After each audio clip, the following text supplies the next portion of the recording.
ഞാൻ ഈയിടെ വിലക്കുറവിൽ വാങ്ങിയ ഒരു കൊച്ചു ഗ്രാഫിക്സ് കാർഡാണ് ഈ പവർ കളറിന്റെ RX 550 എന്ന മോഡൽ. വളരെ കുറഞ്ഞ ചെലവിൽ ഒരു ഗെയിമിംഗ് PC ഉണ്ടാക്കാൻ പറ്റിയ ഒരു ഗ്രാഫിക്സ് കാർഡാണിത്. 2017-2020 കാലഘട്ടത്തിൽ AMD ഇറക്കിയ Radeon 500 സീരീസിലെ ഗെയിമിംഗ് തുടങ്ങുന്നവർക്ക് പറ്റിയൊരു കാർഡാണ് RX 550. ഇറങ്ങിയ സമയത്ത് വിലക്കൊത്ത മൂല്യം തരുന്ന മോഡലുകളായിരുന്നു Radeon 500 സീരീസിലെ ഗ്രാഫിക്സ് കാർഡുകൾ.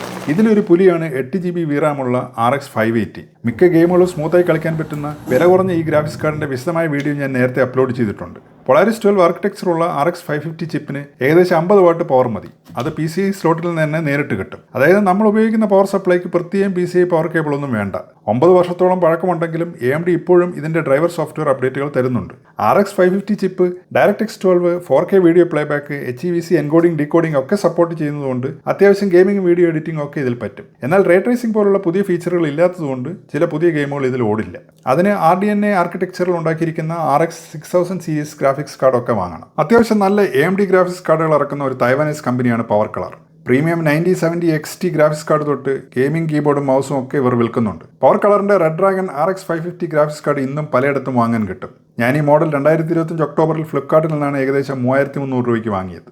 ഇത് 2GB VRAM-ഉള്ള ഒരു ലോ പ്രൊഫൈൽ മോഡലാണ്. അതുകൊണ്ട് ഇത് കൊച്ചു ക്യാബിനറ്റിലൊക്കെ ഫിറ്റ് ചെയ്യാൻ പറ്റും. 4GB VRAM-ഉള്ള മോഡലും ലോ പ്രൊഫൈൽ അല്ലാത്ത മോഡലും ഒക്കെ പവർ കളർ ഇറക്കുന്നുണ്ട്. എന്നാൽ 4GB മോഡലിനൊക്കെ ഇരട്ടി വിലയാണ്. AMD X-Connect, Liquid VR, Freezing 2, Radeon Chill, Radeon Relive എന്നിങ്ങനെ ഒരുപാട് ഫീച്ചറുകൾ ഇതിന്റെ ബോക്സിൽ പറയുന്നുണ്ട്. ഇതിൽ ഉപയോഗമുള്ള ഒരു ഫീച്ചർ ഫ്രീസിംഗ് 2 ആണ്. നിങ്ങളുടെ മോണിറ്ററിന് ഫ്രീസിംഗ് സപ്പോർട്ട് ഉണ്ടെങ്കിൽ ഈ ഫീച്ചർ ഗെയിമിങ്ങിന് സ്മൂത്ത് എക്സ്പീരിയൻസ് തരും. ഇത് ഉപയോഗിക്കുന്ന PC ബിൽഡിന് ആവശ്യമുള്ള 400 വാട്ടിന്റെ പവർ സപ്ലൈ ആണ്. പിന്നെ മിനിമം 4GB മെമ്മറി വേണം. റെക്കമെൻഡ് ചെയ്യുന്ന 8GB ആണ്. എന്നാൽ 8GBയുടെ 2 RAM മോഡ്യൂൾ ഇട്ട് 16GB dual channel memory set ചെയ്താൽ പരമാവധി പെർഫോമൻസ് കിട്ടും. ബോക്സിൽ സ്പോർട്സ് റെഡി എന്നൊക്കെ കൊടുത്തിട്ടുണ്ട്. ഇത് DirectX 12, Vulkan എന്നീ APIകൾ സപ്പോർട്ട് ചെയ്യുന്നുണ്ട്.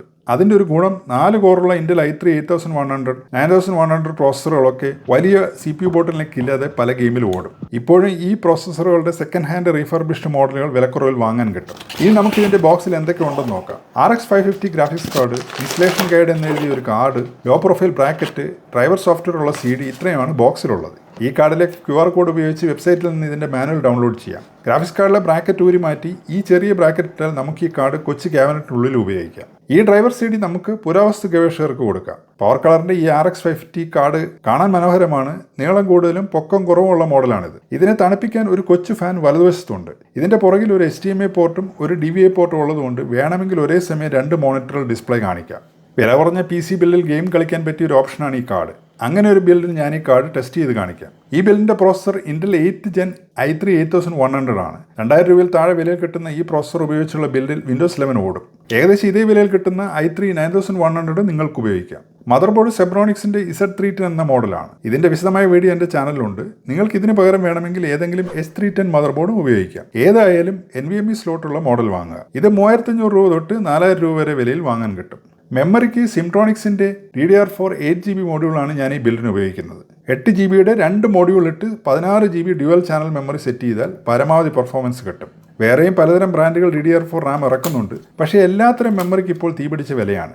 8GB DDR4ന് ഇപ്പോൾ ഏകദേശം 4000 രൂപ വിലയുണ്ട്. അതായത് മൊത്തം 16GBക്ക് 8000 രൂപ ചിലവ്. സ്റ്റോറേജിന് മിനിമം 250GB എങ്കിലും കപ്പാസിറ്റിയുള്ള NVMe SSDയോ SATA SSDയോ നിങ്ങളുടെ ബഡ്ജറ്റ് അനുസരിച്ച് വാങ്ങുക. ഇപ്പോൾ SSDക്കൊക്കെ തീപിടിച്ച വിലയാണ്. 250GBയുടെ SATA SSDക്ക് പോലും 4000 രൂപയ്ക്കാണ് ചോദിക്കുന്നത്. ഈ ബിൽഡിന് ഞാൻ ഉപയോഗിക്കുന്നത് ഗിഗാബൈറ്റിന്റെ SATA SSD ആണ്. പവർ സപ്ലൈ നല്ലൊരു 450 വാട്ട് അല്ലെങ്കിൽ 400 വാട്ട് മോഡൽ വാങ്ങുക. ഞാൻ ഉപയോഗിക്കുന്നത് ആൻറ്റി സ്പോർട്സിൻ്റെ VS400L എന്ന 400 വാട്ട് മോഡലാണ്. ശ്രദ്ധിക്കുക, ഇതിന് PCI പവർ കേബിൾ ഇല്ല. ഭാവിയിൽ RX 550 മാറ്റി RX 580 ഒക്കെ വെക്കാൻ പ്ലാൻ ഉണ്ടെങ്കിൽ VS700 അല്ലെങ്കിൽ കൂളർ മാസ്റ്ററിൻ്റെ 550 വാട്ട് മോഡൽ വാങ്ങുക. VS400ൻ്റെ വില ഇപ്പോൾ ഏകദേശം 1200 രൂപയാണ്. RX 550 കാർഡ് ഞാൻ വാങ്ങിയത് 3300 രൂപയ്ക്കാണെങ്കിലും ഇപ്പോൾ ഇതിന് ഏകദേശം 3800 രൂപ മാർക്കറ്റിൽ വിലയുണ്ട്. കമ്പോണന്റുകളുടെ വിലയെല്ലാം കൂടെ ചേർത്താൽ മൊത്തം ചിലവ് ഏകദേശം 23000 രൂപയാണ്. സെബ്രോണിക്സ് ഐസ്ബർഗ് പോലെയുള്ള ക്യാബിനറ്റ് കൂടെ ഇതിൻ്റെ കൂടെ ഉപയോഗിച്ചാൽ PCയുടെ മൊത്തം ബഡ്ജറ്റ് ഏകദേശം 25000 രൂപ വരും. ഇനി നമുക്ക് ഈ ഗ്രാഫിക്സ് കാർഡിന്റെ പെർഫോമൻസ് നോക്കാം. പരമാവധി പെർഫോമൻസ് കിട്ടാൻ ഞാൻ ഉപയോഗിക്കുന്നത് Windows 10 ആണ്. ESU പ്രോഗ്രാം ഉപയോഗിച്ച് നമുക്ക് Windows 10 2026 ഒക്ടോബർ വരെ ഉപയോഗിക്കാം. ഗ്രാഫിക്സ് കാർഡ് ഫിറ്റ് ചെയ്തതിന് ശേഷം AMDയുടെ Adrenalin സോഫ്റ്റ്വെയർ ഇൻസ്റ്റാൾ ചെയ്യുക. ഇത് ഉപയോഗിച്ച് നമുക്ക് ഗ്രാഫിക്സ് കാർഡിന്റെ വിശദവിവരങ്ങൾ കാണാനും അത് കോൺഫിഗർ ചെയ്യാനും ഒക്കെ പറ്റും. 3D Mark കമ്പ്യൂട്ടറിന്റെ പെർഫോമൻസ് ടെസ്റ്റ് ചെയ്യാനുള്ള ഒരു സോഫ്റ്റ്വെയർ ആണ്. ഈ സോഫ്റ്റ്വെയറിന്റെ ഫ്രീ ഡെമോ വെർഷൻ സ്റ്റീമിൽ ലഭ്യമാണ്. 3D മാർക്കിൽ ഗെയിമിംഗ് PCകളുടെ DirectX 12 പെർഫോമൻസ് ചെക്ക് ചെയ്യാനുള്ള ഒരു ടെസ്റ്റാണ് ടൈം സ്പൈ. നമ്മുടെ പി സിക്ക് ടൈംസ് 5 ഓടിച്ചപ്പോൾ കിട്ടിയ സ്കോർ 1053 ഇത് നമുക്ക് ഓൺലൈനിൽ മറ്റ് ഗെയിമിംഗ് പി സികളുടെ പെർഫോമൻസായിട്ട് താരതമ്യം ചെയ്യാൻ പറ്റും. മോഡേൺ ഗെയിമിംഗ് പി സികളായിട്ട് താരതമ്യം ചെയ്താൽ ഇത് വളരെ കുറവാണ്. ടൈംസ് 5 ഓടിച്ചപ്പോൾ നമ്മുടെ പ്രോസസ്സറിൻ്റെയും ഗ്രാഫിക്സ് കാർഡിൻ്റെയും ഒക്കെ പരമാവധി ടെമ്പറേച്ചർ 70 ഡിഗ്രിക്ക് താഴെയായിരുന്നു. ശ്രദ്ധിക്കുക, 3D Mark ടൈംസ് 5 ഒരു സിന്തറ്റിക് സ്കോർ മാത്രമാണ്. ശരിക്കും ഈ ഗ്രാഫിക്സ് കാർഡിൻ്റെ പെർഫോമൻസ് അറിയാൻ നമുക്ക് നമ്മുടെ ആവശ്യങ്ങൾക്ക് വേണ്ടി ഇത് ഉപയോഗിച്ച് നോക്കണം. സാധാരണ കമ്പ്യൂട്ടർ ആവശ്യങ്ങൾക്കൊക്കെ ഈ പി സി ഉപയോഗിക്കാം. ഉദാഹരണത്തിന് യൂട്യൂബിലെ വീഡിയോകൾ 4K റെസൊല്യൂഷനിൽ പോലും സ്മൂത്തായിട്ട് ഇതിലോടും. ഇങ്ങനത്തെ ഒരു പി സിക്ക് സാധാരണ നമ്മൾ വില കൂടിയ 4K മോണിറ്ററൊന്നും വാങ്ങില്ല. എന്നാൽ നിങ്ങളുടെ 4K ടി വിയിൽ ഒരു മീഡിയ പി സി ആയിട്ട് വേണമെങ്കിൽ ഇത് ഉപയോഗിക്കാം. അതുപോലെ 1080p വീഡിയോ എഡിറ്റിംഗും ഈ പി സിയിൽ പറ്റും. ഞാൻ ഉപയോഗിക്കുന്ന video editing software Adobe Premiere പ്രോയുടെ ഏറ്റവും പുതിയ വെർഷനാണ്. ഏകദേശം 20 മിനിറ്റുള്ള ഈ 1080p വീഡിയോ പ്രൊജക്ട് നമുക്ക് അഡോബ് പ്രീമിയർ പ്രോയിൽ എഡിറ്റ് ചെയ്ത് നോക്കാം. അത്യാവശ്യം എഫക്റ്റുകളും ട്രാൻസ്ലേഷനുകളും ഒക്കെ ഉള്ള ഒരു പ്രൊജക്റ്റാണിത്. ടൈം ലൈൻ സ്ക്രോളിങ്ങും എഡിറ്റിങ്ങും ഒക്കെ സ്മൂത്താണ്. 2 GB മുകളിൽ സൈസുള്ള ഈ 1080p 20 മിനിറ്റ് വീഡിയോ എക്സ്പോർട്ട് ചെയ്യാൻ ഏകദേശം 10 മിനിറ്റ് എടുത്തു. ഇനി നമുക്ക് 20 മിനിറ്റുള്ള 4K വീഡിയോ പ്രൊജക്റ്റ് ഒന്ന് എഡിറ്റ് ചെയ്ത് നോക്കാം. ഇതിന്റെ ടൈം ലൈൻ സ്ക്രോളിങ്ങും എഡിറ്റിങ്ങും അത്ര സ്മൂത്ത് അല്ല. അനോട്ടേഷൻസ് ഒക്കെ നീക്കുമ്പോൾ ലാഗ് ഉണ്ട്. എന്നാൽ എഡിറ്റിംഗ് സമയത്ത് വീഡിയോ പ്ലേ ചെയ്യുമ്പോൾ പ്രശ്നമൊന്നുമില്ല. 20 മിനിറ്റിന്റെ 4K വീഡിയോ എക്സ്പോർട്ട് ചെയ്യാൻ ഏകദേശം 50 മിനിറ്റ് വേണ്ടി വന്നു. SATA SSDക്ക് പകരം NVMe SSD ഉപയോഗിച്ചാൽ 4K എഡിറ്റിംഗ് കുറച്ചുകൂടെ സ്മൂത്ത് ആയിരിക്കും. എന്നാലും ഈ പി സി ഞാൻ 4K എഡിറ്റിംഗിന് റെക്കമെൻഡ് ചെയ്യില്ല. ഇനി നമുക്ക് ഈ ബിൽഡിന്റെ ഗെയിമിംഗ് പെർഫോമൻസ് നോക്കാം. ഈ സ്പോർട്സ് റെഡി എന്നതിൽ പറഞ്ഞിരിക്കുന്നതുകൊണ്ട് നമുക്ക് ആദ്യം കൗണ്ടർ സ്ട്രൈക്ക് 2 ഗെയിം കളിച്ചു നോക്കാം. 2021 ഇറങ്ങിയ CS2 ഈ സ്പോർട്സ് ഗെയിം നമുക്ക് ഫ്രീ ആയിട്ട് ഡൗൺലോഡ് ചെയ്ത് കളിക്കാം. 1080p റെസൊല്യൂഷനിൽ മീഡിയം ക്വാളിറ്റി സെറ്റിംഗിൽ ഞാൻ ഈ ഗെയിമിന്റെ പെർഫോമൻസ് കാണിക്കാം. ഗെയിം സൂപ്പർ സ്മൂത്ത് ആണെന്ന് ഞാൻ പറയില്ല. എന്നാലും ഏകദേശം 60 FPS വേഗതയിൽ ഗെയിം കളിക്കാൻ പറ്റും. ഡെത്ത് മാച്ച് ഒക്കെ കളിക്കാൻ നല്ല രസമാണ്. പവർഫുൾ പി സി ആവശ്യമുള്ള ഒട്ടും ഒപ്റ്റിമൈസ്ഡ് അല്ലാത്ത ഈ സ്പോർട്സ് ഗെയിമാണ് PUBG ബാറ്റിൽ ഗ്രൗണ്ട്സ്. 720p റെസൊല്യൂഷനിൽ ഏറ്റവും കുറഞ്ഞ ക്വാളിറ്റിയിൽ ഇത് നമ്മുടെ ബില്ലിൽ ഓടും.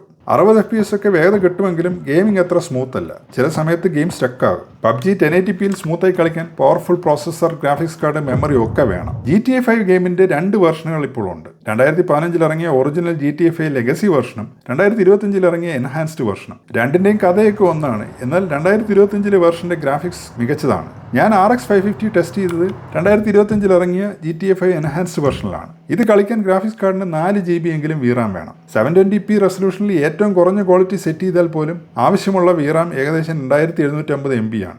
എന്നാലും നമ്മുടെ 2 GB RX 550 ഗെയിം ഓടും. അത്യാവശ്യം സ്മൂത്താണ്. ഏകദേശം 60 FPS വേഗത കിട്ടുന്നുണ്ട്.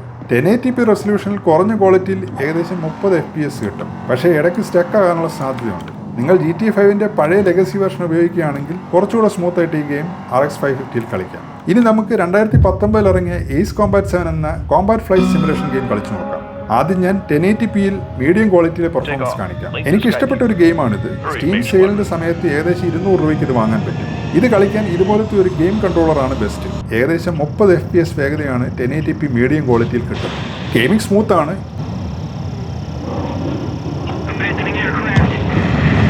ഇനി നമുക്ക് ഇതിന്റെ ക്വാളിറ്റി കുറച്ച് ലോ ആക്കി കളിച്ചു നോക്കാം. വേഗത ഇപ്പോൾ ഏകദേശം 60 FPS ആയിട്ട് കൂടിയിട്ടുണ്ട്. ഈ സെറ്റിംഗിൽ ഗെയിമിംഗ് സ്മൂത്ത് ആണ്, കളിക്കാൻ നല്ല രസവുമാണ്. ഇനി നമുക്ക് പലരുടെയും ഫേവറേറ്റ് ഗെയിമായ Red Dead Redemption 2 ഇതിൽ കളിച്ചു നോക്കാം. 2 GB VRAM ഇതിന് പോരാ. അതുകൊണ്ട് 1080pയിൽ കുറഞ്ഞ ക്വാളിറ്റിയിൽ പോലും കളിക്കാൻ പറ്റില്ല. എന്നാൽ 720p റെസൊല്യൂഷനിൽ ഏറ്റവും കുറഞ്ഞ ക്വാളിറ്റിയിൽ ഓടിച്ചാൽ 30 തൊട്ട് 40 FPS വരെ വേഗത കിട്ടും. നമ്മുടെ ബിൽഡിൽ ഈ ഗെയിമിന്റെ പ്രധാന ബോട്ടിൽനെക്ക് RX 550 തന്നെയാണ്. RDR2 ഇതിൽ കളിക്കാം, പക്ഷേ ക്വാളിറ്റിയും റെസൊല്യൂഷനും ഏറ്റവും കുറയ്ക്കണമെന്ന് മാത്രം. ഇത് 2021 ഇറങ്ങിയ Forza Horizon 5 എന്ന റേസിംഗ് ഗെയിമാണ്. പുതിയ ഗെയിമാണെങ്കിൽ ഇത് RX 550 2 GB കാർഡിൽ ഓടും. 1080p റെസൊല്യൂഷനിൽ മീഡിയം ക്വാളിറ്റി സെറ്റിംഗിൽ ഏകദേശം 30 FPS വേഗത കിട്ടും. ഗെയിമിനിടയ്ക്ക് VRAM കുറവാണെന്നുള്ള വാർണിംഗ് ഒക്കെ കാണിക്കുന്നുണ്ട്. എന്നാലും ഗെയിം സ്മൂത്താണ്. റെസൊല്യൂഷൻ കുറച്ച് 720p ആക്കി ക്വാളിറ്റി ലോ സെറ്റ് ചെയ്താൽ നമുക്കിത് ഏകദേശം 60 FPS വേഗതയിൽ കളിക്കാം. ഇതിലും ബോട്ടിൽനെക്ക് RX 550 തന്നെയാണ്. നമ്മുടെ 16 GB മെമ്മറിയിൽ ഏകദേശം 12 GB ഈ ഗെയിം കളിക്കുമ്പോൾ ഉപയോഗിക്കുന്നു. 2020 ഇറങ്ങിയ ഇന്ത്യൻസ് ആക്ഷൻ ഗെയിമാണ് ഡൂം എറ്റേണൽ. കുറഞ്ഞ റെസൊല്യൂഷനിൽ കുറഞ്ഞ ക്വാളിറ്റിയിൽ പോലും ഏകദേശം 2700 MB VRAM വേണമെന്നാണ് കാണിക്കുന്നത്. അതായത് 4 GB VRAM ഉള്ള ഗ്രാഫിക്സ് കാർഡ് ഇതിന് വേണം. എന്നാൽ ഈ സെറ്റിംഗിൽ നമുക്ക് ഏകദേശം 60 FPS വേഗതയിൽ ഈ ഗെയിം RX 550 2 GB കാർഡിൽ കളിക്കാം. ഗെയിം അത്യാവശ്യം സ്മൂത്തും കളിക്കാൻ രസവുമാണ്. ഈ ഗെയിമിൽ പോലും i3 8100 പ്രോസസ്സറിൻ്റെ ഉപയോഗം 50% താഴെയാണ്. ഡൂം എറ്റേണലിൻ്റെ പിൻഗാമിയായി 2025 ഇറങ്ങിയ അടിപൊളി ഗെയിമാണ് ഡൂം ദ ഡാർക്ക് ഏജസ്. ഇതിന് 8 GB VRAMും റേ ട്രേസിംഗ് ഫീച്ചറും ഒക്കെ വേണ്ടതുകൊണ്ട് ഇത് നമ്മുടെ RX 550 കാർഡിൽ ഓടില്ല. ഗെയിം റൺ ചെയ്താൽ ഇങ്ങനൊരു മെസ്സേജ് കിട്ടും. ശ്രദ്ധിക്കുക, നമ്മൾ ഉപയോഗിക്കുന്ന 8100 CPUയിൽ ഒരു ഇൻ്റഗ്രേറ്റഡ് ഗ്രാഫിക്സ് പ്രോസസ്സറുണ്ട്. RX 550ക്ക് അതിനേക്കാൾ 2 ഇരട്ടിയിലധികം പെർഫോമൻസ് ഉണ്ട്. ഗെയിം കളിക്കാൻ ഉദ്ദേശമില്ലെങ്കിൽ ഈ PC നിങ്ങൾക്ക് RX 550 കാർഡില്ലാതെ ഉപയോഗിക്കാം.